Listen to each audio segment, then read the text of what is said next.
Bonjour à toutes et à tous, bienvenue sur KTV et Kwezi FM, le 106.9 pour un temps de parole en direct à la télévision et à la radio. Notre temps de parole aujourd'hui, c'est avec le sénateur Tani. Monsieur le sénateur, bonjour. Bonjour. Avec vous, on va forcément, comme on l'a fait avec l'UMP tout à l'heure, parler un peu politique. Le retour de Nicolas Sarkozy dans la compétition, notamment pour la tête de l'UMP, et qui sait peut-être un petit peu plus. Mais on va commencer tout de suite par les événements, vos sentiments sur ce qui se passe, monsieur le sénateur. Aujourd'hui, c'est un peu plus calme, mais c'est peut-être le calme avant la tempête.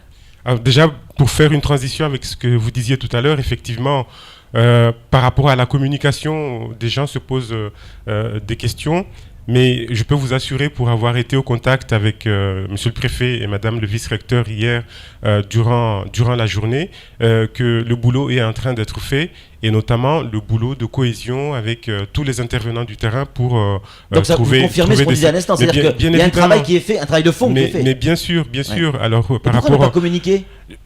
Demander aux concernés. Mais bon, les choses sont en train de bouger très rapidement et c'est difficile de faire les deux. Et puis le temps de communiquer sur un événement. Enfin, je suis pas leur avocat, mais je peux vous dire que le boulot concret du terrain et les résultats, on les voit aujourd'hui. Espérons que ça dure et est en train d'être fait. Si ça ne l'était pas, vous savez que je l'aurais c'est dit. Vrai, n'est pas la langue de bois. Il y a pas de souci là-dessus. Donc votre sentiment sur ce qui se passe actuellement. Maintenant sur le fond. Oui. Moi, je suis désolé, mais encore une fois, ça ne m'étonne pas. Il faut arrêter ce dialogue d'hypocrisie qui consiste à s'émouvoir quand des flambées de violence comme ça apparaissent, mais sans véritablement s'attaquer aux causes profondes de cette délinquance des jeunes. On pense tout de suite à la répression. Et c'est vrai qu'il faut réprimer quand des actes intolérables comme ceux qui ont été commis sont perpétrés. Mais surtout, quand il s'agit de jeunes délinquants, ce n'est pas simplement la répression, c'est l'encadrement.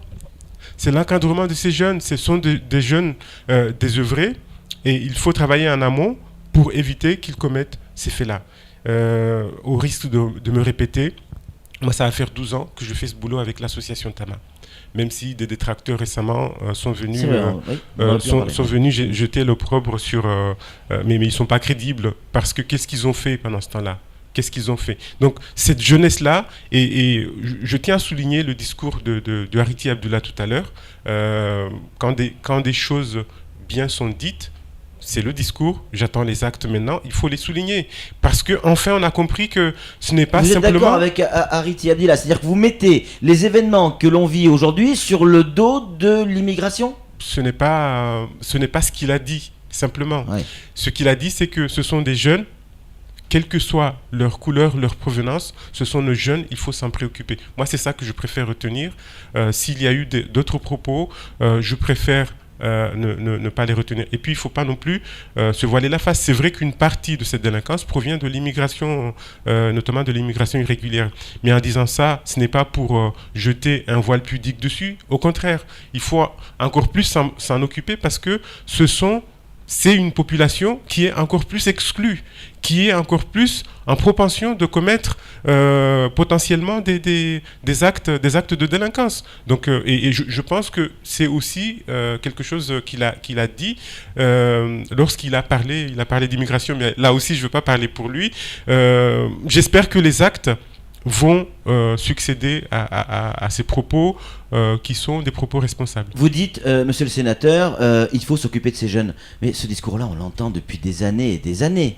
On est, pardon, moi, je ne fais pas que je vous donne, mais on est dans le Yaka Faucon. Je ne fais pas que discourir oui.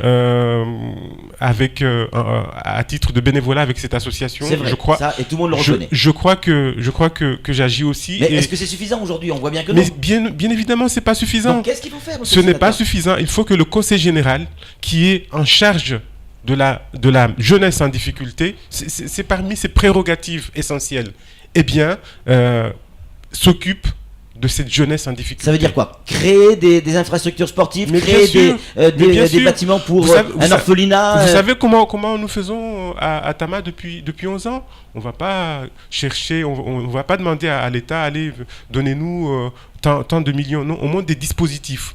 Et on monte ces dispositifs parce que c'est le vide, parce qu'il n'y a rien. Aujourd'hui, nous avons une douzaine de dispositifs et vu le sérieux du montage du dossier, eh bien, les services de l'État nous suivent, mais automatiquement. Donc, qu'est-ce qui empêche aujourd'hui au Conseil général qui estime qu'il n'a pas suffisamment les moyens, et c'est vrai, de monter des dispositifs et de demander l'aide de l'État. Vous avez de très bons rapports avec Daniel Zaidani, pourquoi vous n'en parlez pas avec lui? Pourquoi vous ne mettez pas ça en place? Qu'est-ce que vous en savez que je n'en parle pas avec lui? Qu'est-ce qu'il vous dit alors? Moi, je n'ai pas les manettes du Conseil général. Oui. Donc voilà, c'est cet organisme, et quand j'entends, c'est pour ça que les propos de Jacques-Martial Henry m'ont particulièrement choqué, parce que j'ai cru comprendre que ce n'était pas les dispositions actuelles du Conseil général. Mais je n'ai pas non plus entendu de démenti. Et voilà, il faut nous expliquer, est-ce qu'il y a un virage qui a été pris par rapport à l'occupation de la jeunesse ou non? On reproche à Tama de ne pas avoir de vrais résultats. Vous l'avez entendu. On parlait des détracteurs tout à l'heure. Et pourtant, tout le monde reconnaît également que chaque fois qu'il y a un ministre qui vient, on va à Tama. On fait BCMA à Tama. Ça, on y a droit à tous les coups. Mais en termes de résultats... Vous savez, si il n'y avait pas de résultats, l'État ne continuerait pas bêtement à subventionner, à aider une association telle que celle-ci. C'est aussi la seule. Mais oui, c'est la seule. Mais il en faudrait quasiment 5 comme ça, d'associations, pour que vraiment on commence à s'attaquer. Vous pouvez nous donner aujourd'hui un résultat concret, un gamin qui est passé par Tama, qui aujourd'hui est chef mécanicien et qui a réussi dans la vie? Mais il y en a à l'appel, vous savez, plutôt que des cas individuels, c'est des taux. Vous savez, comme au BSMA, où on vous dit qu'il y a des taux de réinsertion de plus de 80%. Oui. Eh bien, les taux de Tama qu'il faudrait solliciter, eh bien, sont au-dessus de la moyenne. Et c'est pour ça que les services de l'État continuent à faire confiance. Plus de 50% des gamins qui passent par Tama sont réintégrés. Je n'ai pas ces taux en tête, je vous les ramènerai si vous voulez, mais chaque année, nous avons des évaluations des taux qui montrent qu'il y a des taux de réinsertion bien plus que honorables. Il nous reste 5 minutes, monsieur le sénateur. C'est peu. Mais vous êtes du coin, vous aurez l'occasion de revenir. Je voudrais qu'on parle de ce retour en politique de Nicolas Sarkozy, l'UMP qui va peut-être même changer de nom. On l'a vu sur nos confrères de France Télévisions, notamment de France 2. Nicolas Sarkozy qui veut tout refaire, on l'a retrouvé avec son énergie. Est-ce que c'est un candidat inquiétant pour vous? D'abord, c'est un événement interne à l'UMP ils vont se mettre d'accord, et notamment avec Alain Juppé, par rapport au retour de Nicolas Sarkozy. Interne à l'UMP, mais on a vu les sondages, c'est quand même pratiquement un Français sur deux qui s'intéresse à ça. Mais c'est aussi une question qui concerne les Français, et moi je dis, bienvenue, parce qu'après avoir été remercié par les Français parce qu'il a eu un mauvais bilan, ça il faut quand même le rappeler, il a disparu officiellement, de la scène politique, et c'est l'occasion de lui rappeler que aujourd'hui, si notre pays est dans une situation aussi difficile, c'est aussi à cause de sa gouvernance, de sa mauvaise gouvernance. Il faut lui rappeler que pendant ces 5 ans, l'endettement de la France s'est accru. Il faut lui rappeler que le chômage s'est accru. Il faut lui rappeler que notre balance commerciale s'est dégradée. Donc c'est des choses, Quand on fait un bilan, il faut avoir la personne en face pour lui dire quel est son bilan. Est-ce que le retour de Nicolas Sarkozy et de l'UMP au premier plan, c'est le rempart à la montée du Front National ? Moi, j'ai peur que ça soit l'inverse. Ah oui. Ça soit l'inverse parce que, comme il vient à peine d'être sanctionné par les Français et qu'il revient, vous savez, l'une des théories bateau du FN consiste à dire que c'est l'UMPS. Donc ça va favoriser cette théorie. Mais moi, ce qui me... là où je trouve que c'est une bonne chose, ce retour, c'est qu'on va avoir des gens avec qui débattre, avec qui échanger. Parce qu'aujourd'hui... C'est le retour de la démocratie ? Parce qu'aujourd'hui, la critique est facile de dire François Hollande, quel est son bilan, en oubliant qu'il est à 2 ans de mandat et que c'est à la fin qu'on va faire son bilan. Et 13% de popularité, c'est très très faible. Hein, oui, mais ça je ne le nie pas. Les explications, on pourrait les développer une autre fois s'il le faut. Mais... qu'est-ce que l'UMP propose ? Voilà, donc ça va être vraiment du sport. Enfin, on va passer peut-être à des choses sérieuses. pour conclure, si vous êtes d'accord, s'il y avait un message, un seul, vous en tant que sénateur de Mayotte, adressé à la population de Majicavo, de Kawini, et même celle de Mgombani, et même celle de Cavani, et même celle de Msapere, et même celle de Dambéni, quel serait ce message ? Ce message, il est presque inutile parce que les deux magistrats de ces communes, je vous ai parlé des travaux et des communications qu'il y a eu dans la journée d'hier, ont été à la hauteur des événements.